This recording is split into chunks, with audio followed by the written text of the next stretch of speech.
Cette exposition s'inscrit dans le contexte de la commémoration du centenaire des grandes excursions qui ont été conduites par Emmanuel de Martonne en Roumanie en 1921. Elle est originale à double titre. D'une part, c'est une exposition bilingue, comme vous le verrez, et d'autre part, elle a été accrochée aujourd'hui même à l'université de Cluj, en Roumanie. Elle fait également écho à l'exposition numérique qui a été présentée en mars 2020 à la BIS et que vous connaissez peut-être, qui est en ligne sur l'UBIS, la bibliothèque numérique de la BIS. C'était donc de nombreux documents d'archives qui étaient relatifs à Emmanuel de Martonne, et notamment ses carnets, qui sont également consultables sur l'UBIS, ainsi que ses cahiers. Il y a 3 cahiers qui ont été numérisés l'année dernière et qui sont donc consultables aussi sur l'UBIS. Cette exposition s'inscrit, comme vous le savez, puisque vous êtes ici plus largement dans le contexte de la valorisation des sources de l'École française de géographie qui est en cours depuis quelques années. C'est un projet qui est mené par la BIS, et à la BIS plus particulièrement le SARVAL, qui est le service d'appui à la recherche, la bibliothèque de géographie, l'équipe EHGO de l'unité mixte de recherche géographie citée, l'unité mixte de recherche Prodig, la BNF et également la bibliothèque Mazarine. Donc je tiens vraiment à remercier toutes les personnes qui ont rendu possible cet événement et tout particulièrement Gaëlle Allaire qui a conçu et qui va vous présenter cette exposition. Merci.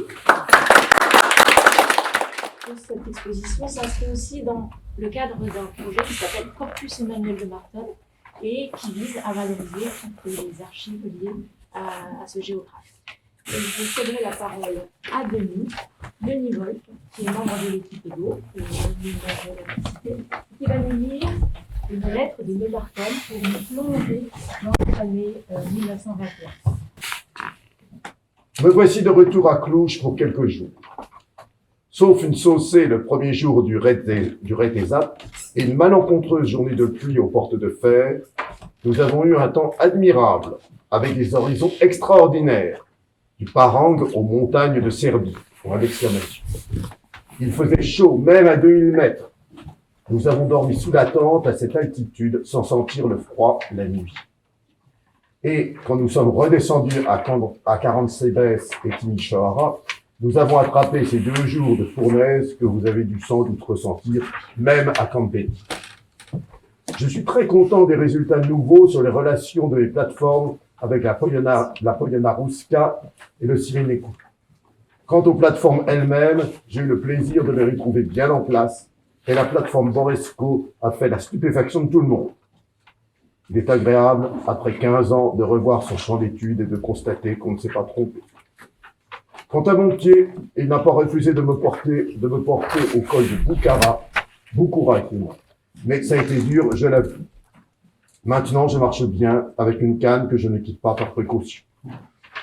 J'espère que vous passez des vacances aussi agréables que bien méritées et aussi fructueuses pour la biospéléologie.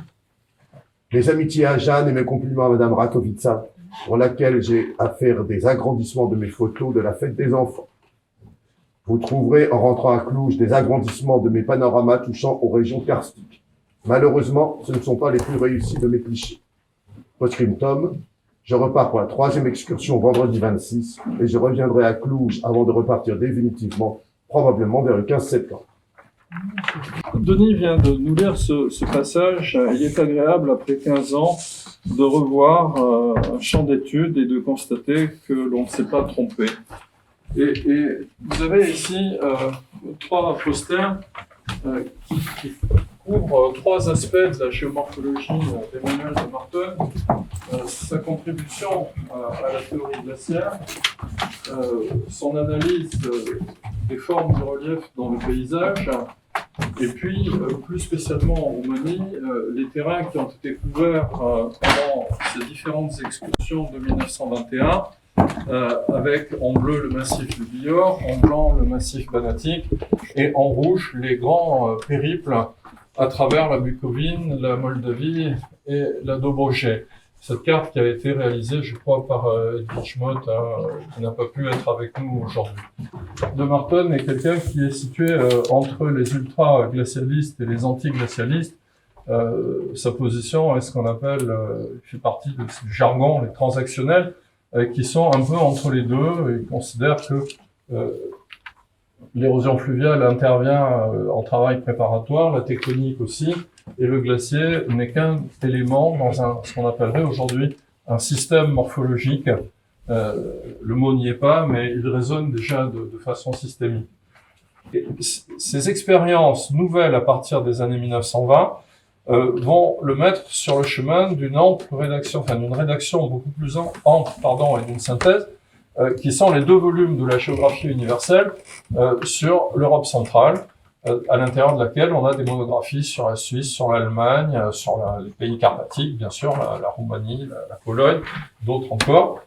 Et il y a là véritablement une synthèse. Voilà, ça a été une des premières synthèses sur les formes de relief glaciaire dans le monde alpin, et véritablement de Marton mérite d'être considéré comme un géographe alpin, mais à l'échelle européenne des Alpes, c'est-à-dire les Alpes occidentales, chères à Blanchard, mais de Marton a poussé l'étude beaucoup plus loin, puisqu'il est allé jusqu'à la terminaison des Carpates, et donc à la limite avec le plateau russe.